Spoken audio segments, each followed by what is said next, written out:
ঘরে থাকা সামান্য উপকরণ দিয়ে সুন্দর একটা নাস্তা রেসিপি আজকে আপনাদের সঙ্গে শেয়ার করব। অসম্ভব মজার এই নাস্তাটা দেখতে যেমন লোভনীয়, খেতেও দারুণ লাগে। ছোট থেকে বড় সবাই পছন্দ করে খাবে এই সুন্দর নাস্তাটি। খুবই সামান্য উপকরণ লাগে সকালবেলা ব্রেকফাস্টে, সন্ধ্যাবেলায় নাস্তায় কিংবা রাতে ডিনারে যদি হালকা ফালকা কিছু খেতে মন চায়, এই সুন্দর নাস্তাটি আপনারা বানিয়ে তৈরি করে খেতে পারেন। অসম্ভব মজার এই নাস্তাটি খেতে এতটা মজার হয়, না খেলে বুঝতেই পারবেন না। তো সেটাই আজকে আপনাদের সঙ্গে শেয়ার করব। আশা করি সবারই ভালো লাগবে। প্লিজ সবাই সাথে থাকুন সুন্দর রেসিপিটি শেষ পর্যন্ত দেখার জন্য। এটা তৈরি করব সুজি দিয়ে। এক বাটি সুজি নিলাম, পরিমাণ মতো লবণ নিলাম, 2 চামচ মতন আমি চিনি দিয়েছি এখানে।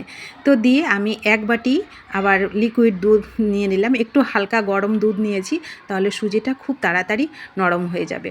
ভালো করে মেখে ঢেকে রাখলাম, সুজিটা খুব সুন্দর নরম হবে, ফুলবে। এইবার আমার পুরের জন্য লাগবে সেদ্ধ আলু। আলুটা সেদ্ধ করে নিয়েছি, একটু কাঁটা চামচ দিয়ে ম্যাশ করে নিলাম। উনুনে কড়াই বসিয়ে 1 চামচ মতন তেল দিলাম আর একটু কালো জিরা ফোড়ন দিলাম। সেদ্ধ আলুটা দিলাম আর দিলাম সেদ্ধ মটরশুঁটিটা আমি আলুর সঙ্গে প্রেসারে সেদ্ধ করেছি বলে সবুজ কালারটাই চলে গেছে। পরিমাণ মতো লবণ, হলুদ, একটু লঙ্কার গুঁড়ো আর একটু চাট মশলা দিলাম। কাঁচা পাকা লঙ্কা কুচি করে দিলাম, একটু ধনেপাতা দিলাম ছোট করে কেটে। ভালো করে মটরশুঁটিগুলো আলুর সঙ্গে ভালো করে মেখে নেব, একদম আলুর সঙ্গে যেন মটরশুঁটিটা খুব সুন্দর সেট হয়ে যায়। একদম ভালো করে একটু খুন্তি দিয়ে নাড়াচাড়া করলে দেখবেন খুব সুন্দর এই যে একদম সফট মন্ডটা রেডি হয়ে গেল, পুরটা তৈরি হয়ে গেল। এইবার আমি এই যে সুজির যেই ডোটা তৈরি করার জন্য নিয়েছিলাম, ওটা দেখুন সুজিগুলো কত সুন্দর নরম হয়ে গেছে। একটু গরম দুধ দেওয়াতে খুব সুন্দর তাড়াতাড়ি নরম হয়ে যায়। এখানে কিন্তু আপনারা জল দিয়েও করতে পারেন, কিন্তু চিনি আর দুধটা দিলে খুব ভালো লাগে খেতে। হাফ চামচের থেকেও একটু কম আমি বেকিং পাউডার দিলাম এখানে। ভালো করে ফেটিয়ে নিলাম, একদম তুলোর মতন নরম হয়ে যাবে, দেখতেও একদম সাদা সাদা হয়ে যাবে, খুব সুন্দর হালকা হবে আর সফট হবে। তো ভালো করে ফেটিয়ে নিলাম, ফেটানো হয়ে গেলে এবার এইগুলোকে করব হচ্ছে বাটিতে। তার জন্য শুকনো বাটি নিয়ে হাতে একটু তেলটা মেখে নিলাম। হাফ ব্যাটারটা আমি এর মধ্যে দিয়ে দেবো আর হাফটা রেখে দেবো, হাফটা আমি উপরে দেবো। তার জন্য ভালো করে ট্যাপ করে নিচ্ছি। এবার যে আলুর আমি পুরটা তৈরি করেছিলাম ওটাকে এইভাবে আমি গোল গোল করে নিয়েছি, ওটাকে এর মধ্যে দিয়ে দিলাম। অসম্ভব মজার হয়, বাড়িতে একবার তৈরি করে খেয়ে দেখবেন। হালকা পালকা যখন খিদে পায় তখনও কিন্তু এই সুন্দর নাস্তাটি আপনারা বাড়িতে তৈরি করে খেতে পারেন।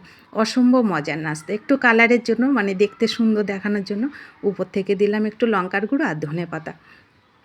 দেখতেও ভালো লাগবে আর খেতেও ভালো লাগবে, কারণ সুজিটা একটু মিষ্টি মিষ্টি আছে, দুধ দিয়ে করা, চিনি দিয়ে করা, আর এই লঙ্কার গুঁড়ো ঝালটা যখন মুখে পড়বে না, খেতে অসম্ভব মজার লাগে। তো দেখুন কত সুন্দর লাগছে। আমি মিনিট 10 এটাকে ঢেকে রাখবো, মানে একটা কড়াইতে জল দিয়ে এই যে আমি স্টিমে করে নিয়েছি 10 মিনিটের মতন। দেখুন কত সুন্দর ফুলে একদম বাটি ভর্তি হয়ে গেছে। অসম্ভব মজার এই নাস্তাটি, একবার হলো বাড়িতে তৈরি করে খেয়ে দেখবেন কতটা মজার হয়।